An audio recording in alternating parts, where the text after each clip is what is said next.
శ్రీమాత్రే నమః. శ్రీమాత్రే నమః. నమస్కారం అండి అందరికీ. Welcome to my YouTube channel Sri Manju special. మనము లలితా సహస్రనామ స్తోత్రనామాలకు ప్రతిపదార్థాలు తెలుసుకుంటున్నాం కదా. శ్రీమాత్రే నమః.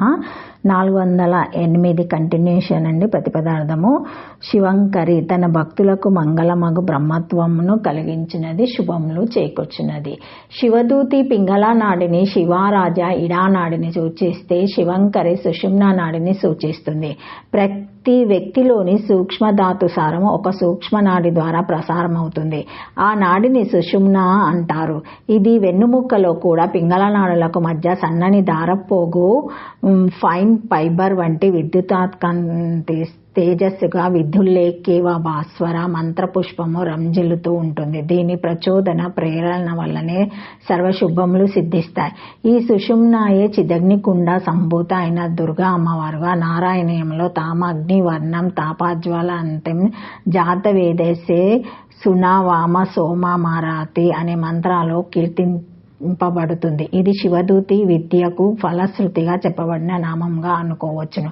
శివదూతి, శివరాజ, శివంకరి నామాలు వరుసగా స్థూల సూక్ష్మ కారణ లక్షణాలను సూచిస్తాయి.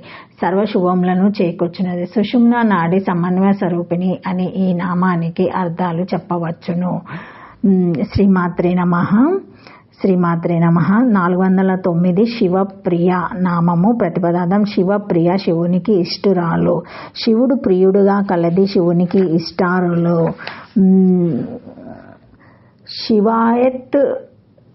శివాయత్ పరా శివస్య శక్తేదిన ఆత్మలభకత్వత్ శివాపరో యస్య ఇతి వా శివ ప్రాతిపాదికత్వ శివాపర ఆయం శివశబ్ద ఏతాత్ పర ఇత్యత్రయమేవ వాక్యాన దర్శనత్. శంకరుని యొక్క ప్రియురాలు లేదా శంకరుడు ప్రియుడుగా గలది అని ఈ నామానికి అర్థము. శివపర శివుని కంటే శ్రేష్ఠురాలు, శివునికి శరీరము లాభము వ్యక్తమైనదని ఉన్నది. శివునికి ప్రియ ఇష్టమైనది లేదా శివుని ఇష్టంగా గాల. శివుని యొక్క రూపమే అమ్మవారు అయినప్పుడు అమ్మవారికి శివుడంటే ప్రీతి అన్నప్పుడు అమ్మవారికి తన మీదనే తనకు ప్రీతి అని చెప్పినట్లు ఉంటుంది. అసలు ఈ ఇద్దరు ఎన్ని రకాలుగా ఉంటారో చెప్పలేము. ఒకసారి సగంగా ఉంటారు, ఒకసారి ఒకరిలో ఒకరు ఉంటారు, మరోసారి ఒకరిగా ఒకరు ఉంటారు, ఇంకోసారి ఇద్దరు కలిసిపోయే ఉంటారు. ఇలా చీకటి వెలుగులు లాగాను, చెట్టు విత్తనం లాగాను, ఎన్నో రకాలుగా కలిసిపోయినట్లుగాను, విడివిడిగా ఉన్నట్లుగాను ఉండగలరు. వాళ్ళిద్దరి మధ్య ఉండే ప్రేమ వాళ్ళిద్దరిని అలా ఉండేటట్లుగా చేయిస్తుంది. ఇలాంటి దాంపత్యం మరొకరికి లేదు, ముందు ముందు కూడా ఎవరికి రాదు. ఈ ఇద్దరు ప్రతి జీవిలో ఆత్మను, దేహాన్ని లేదా ప్రకృతి పురుష తత్వాలను లేదా ప్రజ్ఞ పదార్థ తత్వాలను సూచిస్తారు. అందుకే వీళ్ళని ఒకరి నుండి ఒకరిని విడదీయలేము. శివము అంటే మంగళకరము అనే అర్థంలో మంగళకరమైన, శుభప్రదమైన, కళ్యాణవంతమైన ఏవైనా అమ్మవారికి ఇష్టమే. ఆవిడ కళ్యాణి కాబట్టి ఆవిడకు కావాల్సింది లోక కళ్యాణమే. శివునికి ప్రీతికరమైనది లేదా శివునిపై ప్రీతి కలది, మంగళకరమైన వాటి యందు ప్రీతి కలిగినది అని ఈ నామానికి అర్థం చెప్పుకోవచ్చును. శ్రీమాత్రే నమః. శ్రీమాత్రే నమః. 410 నామము శివపర. శివపర ప్రతిపదార్థం శివపర శివుని కంటే శ్రేష్ఠురాలు, శివునికి శరీర లాభము శక్త్యధీనమై ఉన్నది. శంకరుని యొక్క ప్రియురాలు లేదా శంకరుడు ప్రియుడుగా గలది అని అర్థం చెప్పుకోవాలి. శివుని కంటే పరురాలు, ఈశ్వరుడు పరుడుగా ఉత్కృష్టుడుగా గలది, ఈశ్వరుని బోధించుచున్నది. ఈ శక్తి లేనితో ఈశ్వరునికి శరీరం అనేది లేదని అర్థము. ఈ ఈశ్వరుడు కంటే వరుడు లేదా ఈశ్వరుని ప్రతిపాదించుచున్నది. శివాబ్ద ఏతాత్పర అను వాక్యమందలి పరశబ్దమునకు బోధించుట, తెలుపుట అని ఇట్లు వాక్యము చేసిరి. శివుని పరామవధిగా కలిగినది. అమ్మవారికి ధ్యేయం, లక్ష్యం, పరమవధి శివుడే. ఆ పరబ్రహ్మమైన సదాశివుని యందే అమ్మవారికి అంతా నిష్ఠ. ప్రకృతి అనే కార్యానికి పురుషుడు ఎలా కారణమో అమ్మవారికి అయ్యవారు అలాంటి వాడు కాబట్టి అమ్మవారికి పరమవధి శివుడే అవుతాడు. శివపరురాలైన వారి వల్ల భగవద్దర్శనము జరుగుతుంది, జరగవలసిన పనులు జరుగుతాయి, హద్దులు పరిమితులు పరిధులు లేని వారే శివపరులు, భక్తి తత్పరులే శివపరులు అవుతారు.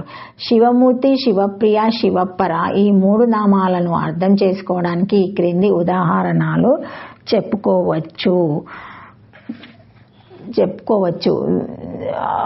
పంపు అవి నీళ్ల రూపంలో ఉన్న స్థితి శివప్రియ నామార్థాన్ని, అవి నీటి ఆవిరిగా ఉన్న స్థితి శివపర నామార్థాన్ని సూచిస్తాయి. నీటికి H2O సంబంధించిన పరమాణువులు మంచులాగా ఉన్న స్థితి శివమూర్తి నామార్థాన్ని సూచిస్తాయి. పంపు గొట్టాలలో నీరు పై 3 స్థితులలో ఉన్నప్పుడు పంపు తిప్పితే 3 రకాలుగా వ్యవహరిస్తుంది. ఎలా అంటే మంచుగా ఉన్నప్పుడు పంపు తిప్పితే అడ్డుకుంటుంది. ఈ స్థితి అయ్యవారు అమ్మవారి ఆకారాన్ని రూపాన్ని పొంది ఉండటాన్ని సూచిస్తుంది. ఇది శివమూర్తి స్థితి. గొట్టంలో నీరు నీళ్లుగా ఉన్నప్పుడు పంపు తిప్పితే నీరు వస్తుంది. ఈ స్థితి ఇద్దరు ఒకరిలో ఒకరు కరిగిపోయి వారి ప్రేమ లోకంలో పరిమితములైన వారు ఉండటాన్ని సూచిస్తుంది. ఇది శివప్రియ స్థితి. గొట్టంలో నీరు ఆవిరిగా ఉన్నప్పుడు పంపు తిప్పితే గొట్టమంతా వ్యాపించి ఉండటమే కాకుండా బయటకు వచ్చి కూడా అంతటా వ్యాపిస్తుంది. ఈ స్థితి ఇద్దరికి అవధులు హద్దులు ఉండవని, అంతా శివపరమే, అంతా శివమయమే అనే లక్షణాన్ని సూచిస్తుంది. ఇది శివ పరస్థితి. శివుని పరమావధిగా కలిగినది అని ఈ నామానికి అర్థం చేసుకోవాలి. శివాత్ పరా శివస్య శక్త్యేదీన ఆత్మలభకత్వాత్ శివాపరో యస్య ఇతి వహ శివ ప్రతిపాదకత్వ శివాపర ఆయం శివశబ్ద ఏతాత్ పర ఇతి త్రయమేవ వాక్యాన దర్శనత్. ఓం శ్రీమాత్రే నమః. ఓం శ్రీమాత్రే నమః. Thank you for watching my video. Please like, share, comment, subscribe to my channel. మరిన్ని వీడియోస్తో మళ్ళీ కలుస్తానండి. ఈ వీడియో మొదటిసారి ఎవరైనా చూసి ఉంటే తప్పకుండా లైక్ చేసి సబ్స్క్రైబ్ చేసుకోగలరు. మా బెల్ అనే ఐకాన్ బటన్ని మీరు ప్రెస్ చేసి ఆన్ చేసి ఉంచుకుంటే మా లేటెస్ట్ అప్డేట్ వీడియోస్ అన్నీ మీకు నోటిఫికేషన్గా వస్తాయి, చూడగలరు. ఏమైనా కామెంట్స్ ఉంటే పెట్టగలరు. Thank you. Subscribe to my channel. Thank you. శ్రీమాత్రే నమః. శ్రీమాత్రే నమః. శ్రీమాత్రే నమః. Thank you.